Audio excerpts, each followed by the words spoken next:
Hi friends. நம்மக்கிட்ட இருக்கிற வேஸ்ட்டான துணியை வச்சு இவ்வளோ அழகாக ஒரு ஃப்ராக் தைக்கலாமான்னு சொல்லிட்டு எனக்கு தெரியல.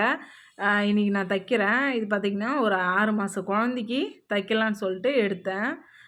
இதெல்லாம் என்கிட்ட இந்த ப்ளவுஸ் தைக்கிறோம் இல்லையா, கொஞ்சம் மெலிசாக இருக்கிறவங்களது ப்ளவுஸ் கொஞ்சம் கொஞ்சம் மீறும். இந்த எஸ் சைஸு எம் சைஸ்லாம் இருக்கிறாங்க இல்லையா, அவங்க சைஸு ப்ளவுஸ்லாம் கொஞ்சம் கொஞ்சம் மீறும். அந்த துணியெல்லாம் எடுத்து வச்சுருப்பேன்.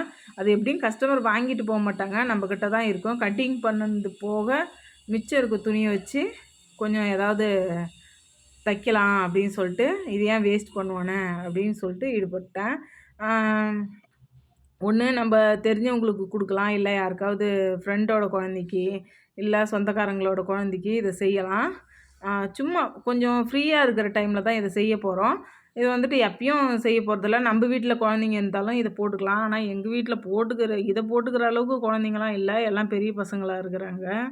அதனால் இது கொஞ்சம் தெரிஞ்சவங்க குழந்தைக்கு, ஒரு ஃப்ரெண்டோட குழந்தைக்கு வந்து தைச்சி கொடுக்கலான்னு சொல்லிவிட்டு இதை தைச்சிக்கிட்டு இருக்கிறேன். இன்னும் நிறைய இது மாதிரி தைக்கணுமா இருக்குது. அதை அடுத்தடுத்த வீடியோவில் நீங்கள் பார்ப்பீங்க. இப்போ பார்த்தீங்கன்னா இவ்வளோ உடம்புக்கு வந்து இவ்வளோ போதுமானது. சரி, இது போதுமா என்னான்னு சொல்லிட்டு பார்த்தேன். இது போதுமானது. அதனால் இது ஃப்ராக்குக்கு அடிக்கலாம். இதில் வந்து லைட்டாக கொஞ்சமாக பச்சை கலர் இருக்குது இல்லையா, அந்த கொஞ்சம் க்ரீன் கலர் இருக்கிறதால அதுக்கு மேட்ச் பண்ணி அடித்தா நல்லாயிருக்கும்னு எனக்கு தோணுச்சு. இது இப்போ இதில் வந்ததுன்னா ஃப்ராக் தைக்கிறதுல வந்துச்சு. இது ப்ளவுஸில் மீறலை இந்த துணி. ஒரு ஃப்ராக் ஒன்று தைச்சேன், அதில் மீந்த துணி. ஆனால் நல்லா இருந்துச்சு. இதுக்கும் அதுக்கும் காம்பினேஷன் செம்மையாக இருந்துச்சு. இதில் க்ரீன் கலர் லைட்டாக இருக்கிறதால இதையே தைச்சிடலாம் அப்படின்னு தோணுச்சு. ஸ்லீவ் வைக்கலான்னு சொல்லிட்டு இது கொஞ்சம் கட் பண்ணேன்.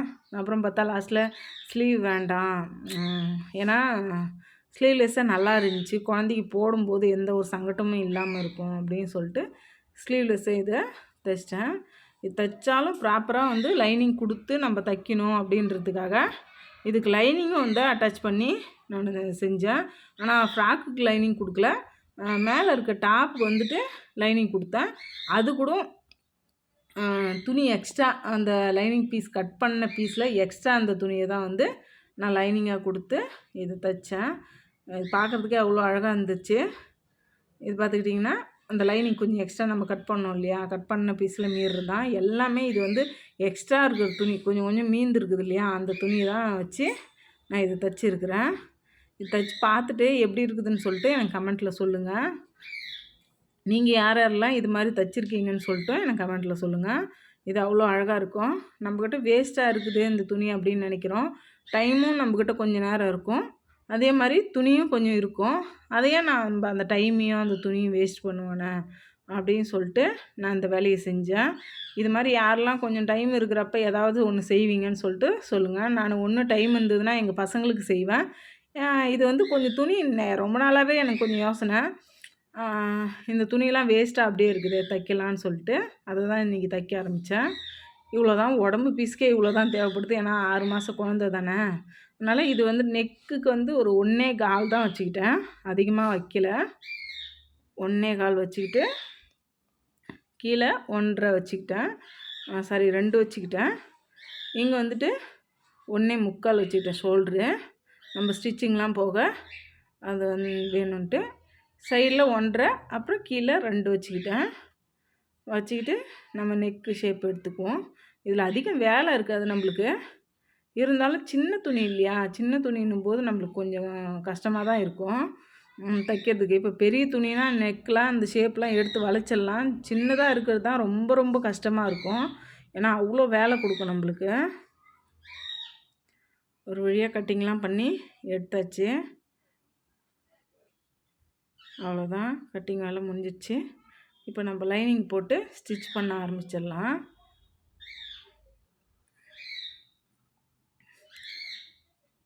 நான் அந்த குழந்தைக்கு அளவு எடுத்துகிட்டு வந்தேன். ஒரு உடம்பு வந்துட்டு ஃப்ரண்ட்டு ஒரு ஜான் அளவுக்கு தான் இருந்துச்சு. சரி, அதை வச்சு ஒரு கெஸ்ஸிங்கில் தைக்கலாம் அப்படின்னு சொல்லிட்டு தான் நான் ஒரு கெஸ்ஸிங்கில் தான் இதை தைச்சேன். பார்த்திங்கன்னா அந்த குழந்தைக்கு போட்ட உடனேவும் கரெக்டாக இருந்துச்சு, பக்கா ஃபிட்டிங்காக இருந்துச்சு. நான் தைச்சது ஒரு குழந்தைக்கு, ஆனால் போட்டது வேறு ஒரு குழந்தைக்கு. இது தைச்சி வெளியில் மிஷினில் வச்சதுமே எங்கள் வீட்டுக்காரர் வந்துட்டு இது எனக்கு தெரிஞ்சவங்க குழந்தைக்கு வேணும் அப்படின்னு சொல்லிட்டு அவர் வாங்கிட்டு போயிட்டாரு. அதனால் வந்துட்டு நான் நினச்சேன் உங்கள் குழந்தைக்கு இதை கொடுக்க முடியல.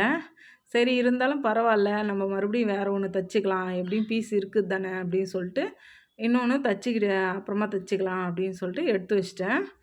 இது அவங்களுக்கே அவங்க யாருக்கு நினச்சாங்களோ அவங்களுக்கே கொடுக்கட்டும், ஆசைப்பட்டு கேட்குறாங்களே அப்படின்னு சொல்லிட்டு நானும் கொடுத்துட்டேன். நான் இன்னும் நிறையா துணி இருக்குது, அதை வச்சு நான் வேறு யாருக்காவது கொடுக்கணுன்னா அதை செஞ்சுக்கலாம். இது எதுக்கு அவங்க கேட்குறாங்க, கேட்குறப்ப கொடுக்கலன்னு சொல்ல முடியாது இல்லையா அப்படின்ட்டு கொடுத்துட்டேன். அவங்களும் போட்டுட்டு ஃபோட்டோ அனுப்பி விட்டாங்க. அந்த குழந்தைக்கு 4 மாதமே என்னவோ சொன்னாங்க, 4 மாத குழந்த. நான் சொன்ன குழந்தைக்கு 6 மாத குழந்த. இருந்தாலும் 4 மாத குழந்தனாலும் இந்த குழந்தைக்கு ஃபிட்டிங்காக தான் இருந்துச்சு, இது கரெக்டாக தான் இருந்துச்சு. அவங்க வாங்கும்போதே லூஸாக இருக்கும் அப்படின்னு சொன்னாங்க. ஆனால் போட்டு பார்த்தோன்னே கரெக்டாக இருந்துச்சு. நம்ம குழந்தைக்கு அளவு எடுத்து தைச்சாப்புல நல்லா இருக்குது. நீங்கள் யாரெல்லாம் இது மாதிரி குழந்தைங்களுக்கு ஃப்ராக் தைச்சிருக்கீங்கன்னு சொல்லிட்டு எனக்கு கமெண்ட்டில் சொல்லுங்கள். இது ஃபுல்லாகவே பார்த்தீங்கன்னா உங்களுக்கு வந்து ஒரு ஐடியா கிடச்சிரும். நீங்களும் குழந்தைங்களுக்கு தைக்கிறதுக்கு ரொம்ப இஷ்டப்படுவீங்க.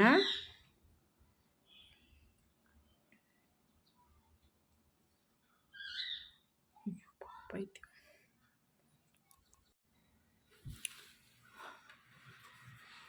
நான் வந்துட்டு அந்த ஸ்லீவும் அப்புறம் ஃப்ரண்ட்டும் வந்து எம்மிங்க்கோ இல்லை வேறு கேன்வாஸோ எதுவும் கொடுக்கல. ஏன்னா குழந்த இல்லையா, அதனால் ரொம்ப வந்துட்டு சங்கடம் கொடுக்க தேவையில்ல, துணி ரொம்ப திக்காக இருக்க தேவையில்லன்னு அப்படியே இன்னவுட் பண்ணி இது பண்ணிட்டேன். ஏன்னா ஸ்லீவ்லெஸ் தானே, அதனால் இன்னவுட் பண்ணி எடுத்துக்கிட்டேன். இப்போ பேக்குக்கு ஹுக்ஸ் வைக்கிறதுக்கு ஒரு துணி எடுத்து பேக்கு ஜிப் வைக்கலான்னு நினச்சேன். ஆனால் ஜிப் வச்சா ஏதாவது சங்கட்டமாக இருக்குமோ என்னவோன்னு சொல்லிட்டு ஒரே ஒரு ஹுக்ஸ் மட்டும் வச்சிடலாம், ரொம்ப வந்து அகலம் தேவையில்ல அப்படின்னு சொல்லிட்டு கொஞ்சமாக டீப் பண்ணிவிட்டு ஒரே ஒரு ஹுக்ஸுக்கு மட்டும் கட் பண்ணி எடுத்துக்கிட்டேன். பாருங்கள் இவ்வளோ தூரத்துக்கு தான், ஒரு 2.5 இன்ச்சு இருக்கும், அவ்வளோ தூரத்துக்கு ஓப்பன் பண்ணிக்கிட்டு அப்படியே ஹுக்ஸ் மட்டும் வச்சு எடுத்துக்கிட்டேன்.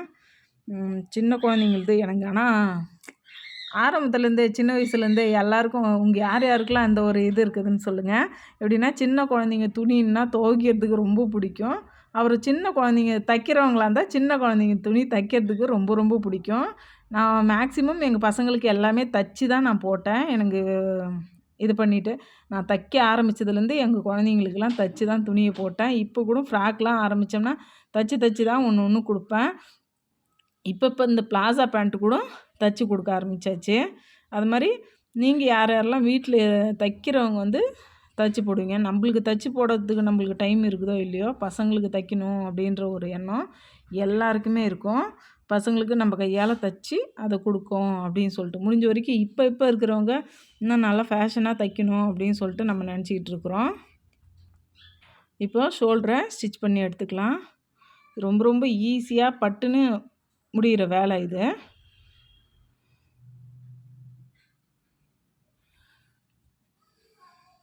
ஆனால் இப்போலாம் குழந்தைங்க துணி துவைக்கணுன்னா ரொம்ப கஷ்டமாக இருக்குதுங்க. முன்னாடிலாம் குழந்தைங்க துணி தைக்கணுன்னா துவைக்கணுன்னா அவ்வளோ குஷியாக இருந்துச்சு.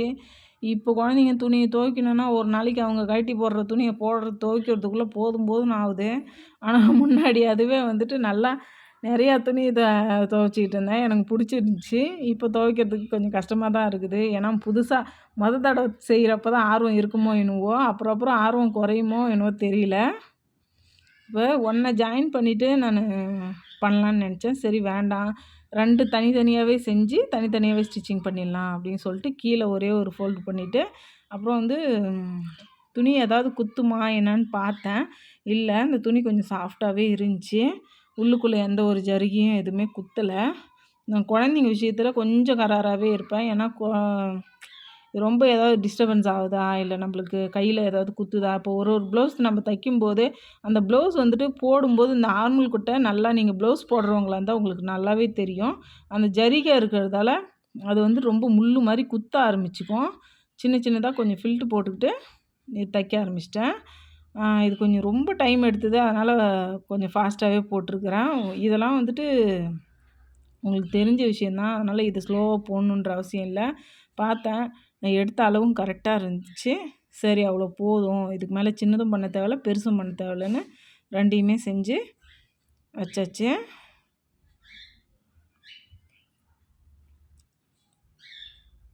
அவ்வளோதான், செஞ்சு எடுத்தாச்சு. 2மே சமமாக இருக்குது. இப்போ பார்த்துக்கிட்டிங்கன்னா அதை அட்டாச் பண்ணிக்கலாம்.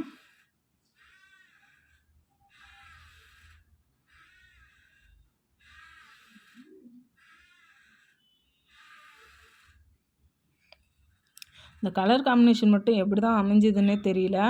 ஏதோ சும்மா உட்காந்துருக்கும்போது போர் அடிக்கிற மாதிரி இருந்துச்சு. சரி ஏதாவது பண்ணலாம் அப்படின்னு சொல்லிட்டு இந்த துணி முன்னாடியே இருந்த துணியை அப்படியே எடுத்தேன். நான் வந்துட்டு இந்த வேஸ்ட்டாக இருக்கிற துணி எல்லாமே அந்த ஸ்டாண்ட்லாம் இருக்கும் இல்லையா கடையில், அந்த ஸ்டாண்டில் வந்து ஒரே ஒரு ஸ்டாண்டில் ஒரு கபோர்ட் மாதிரி இருக்கிற இடத்துல ஃபுல்லாக எல்லாத்தையும் அப்படியே மடித்து ஒன்று மேலே ஒன்று வச்சுருப்பேன். ஆனால் இது எப்படி காம்பினேஷன் அமைஞ்சதுன்னே தெரியல. செம்மையாக காம்பினேஷன் அமைஞ்சிருச்சு. இந்த க்ரீன் கலருக்கும் அந்த பிங்க் கலருக்கும் செம்மையாக எடுத்துச்சு. அதோட கீழே அந்த ஃப்ராக்கு கொடுத்துருக்குற பிங்க் வந்துட்டு அதில் கொஞ்சம் லைட்டாக க்ரீன் இருந்ததால் ஏதோ இதுக்குன்னே எடுத்த துணி மாதிரியே இருந்துச்சு. நம்ம வேறு உங்கள் துணியில் நம்ம தைக்கிறோன்ற அந்த ஃபீலிங்கே இல்லாமல் இன்னும் இதுக்குன்னே துணி எடுத்து தைச்ச மாதிரியே ஒரு ஃபீலிங்கு. அப்புறம் அந்த ஸ்லீவுக்குன்னு கட் பண்ணேன் இல்லையா, அதுலேயும் ஒரு பூ மாதிரி செஞ்சு, சரி அதையும் ஏன் வேஸ்ட் பண்ணுவானே அப்படின்னு சொல்லிட்டு அதுலேயும் ஒரு பூ மாதிரி செஞ்சு அந்த ட்ரெஸ்ஸுக்கே கொடுத்துருக்குறேன். அதை எங்கே வைக்கலாம், கீழே வைக்கலாமா, மேலே வைக்கலாமா, நடுவில் வைக்கலாமான்ட்டு பயங்கர குழப்பத்தில் வச்சு செஞ்சு கொடுத்தாத. சைடில் வந்துட்டு எக்ஸ்ட்ரா பிரிக்கிற அளவுக்கு அதெல்லாம் நிறையா துணிலாம் கொடுக்கல. கொஞ்சம் லைட்டாக இருந்த அளவுக்கு மட்டும் அப்படியே ஒரு தையல் போட்டு அப்படியே செஞ்சுட்டேன். ஆனால் இது கரெக்டாக தான் இருந்துச்சு. முடிஞ்சால் அந்த ஃபோட்டோவும் நான் ஆட் பண்ண பார்க்குறேன். ட்ரெஸ் எப்படி இருக்குதுன்னு சொல்லிட்டு எனக்கு கமெண்ட்டில் சொல்லுங்கள். கண்டிப்பாக அந்த ஃபோட்டோ கூட நான் வந்து ஆட் பண்ணி விட்றேன்.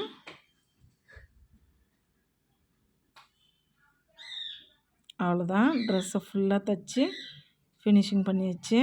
இப்போ எங்கெங்கே நூல் இருக்குதோ எல்லா நூலையும் கட் பண்ணி நான் எடுத்துகிட்டு திருப்பி எடுத்துக்கலாம்.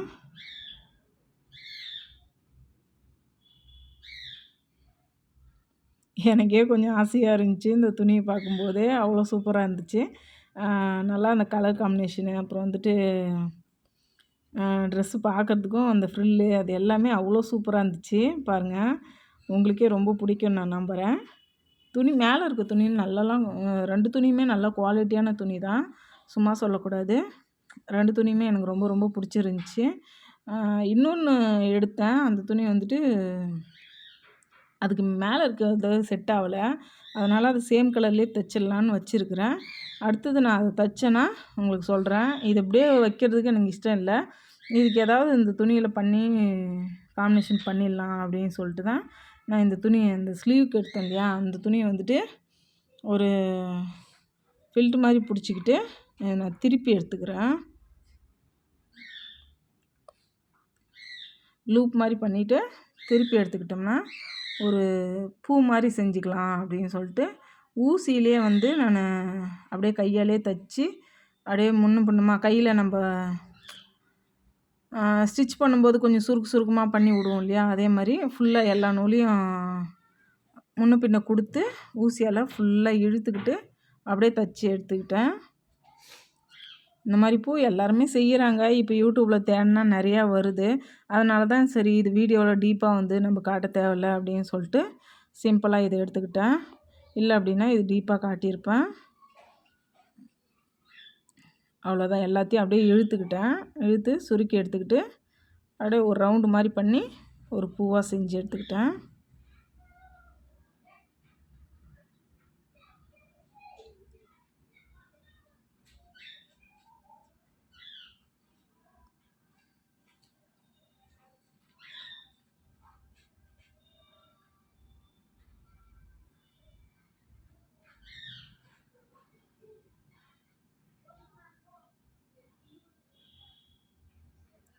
இது மாதிரி ஒரு ட்ரெஸ்ஸு தைச்சி வச்சா கூட நிறைய பேர் வாங்கிக்கோங்களோ என்னவோ. ட்ரை பண்ணுறேன். இனிமேல் தைச்சி இதை சேல் பண்ணலாமா என்னான்னு சொல்லிட்டு நீங்கள் எனக்கு கமெண்ட்டில் சொல்லுங்கள். ஏன்னா இது பாருங்கள், கீழே வைக்கலாமா, மேலே வைக்கலாமா, நடுவில் வைக்கலாமான்ட்டு பார்த்துட்டு அப்புறம் லாஸ்ட்டாக ஷோல்டரில் வச்சிடலாம். ஷோல்டரில் வச்சா கரெக்டாக இருக்கும், குழந்தைய தூக்கும்போது ஏதோ ஷோல்டரில் பூ கொடுத்த மாதிரி இருக்கும் அப்படின்னு சொல்லிட்டு ஷோல்டரில் வச்சுட்டேன். ஓகே, இந்த வீடியோ உங்களுக்கு பிடிச்சிருக்குன்ட்டு நான் நம்புகிறேன். பிடிச்சிருந்ததுன்னா லைக் பண்ணுங்கள், ஷேர் பண்ணுங்கள், கமெண்ட் பண்ணுங்கள். மறக்காமல் நம்ம சேனலை சப்ஸ்கிரைப் பண்ணி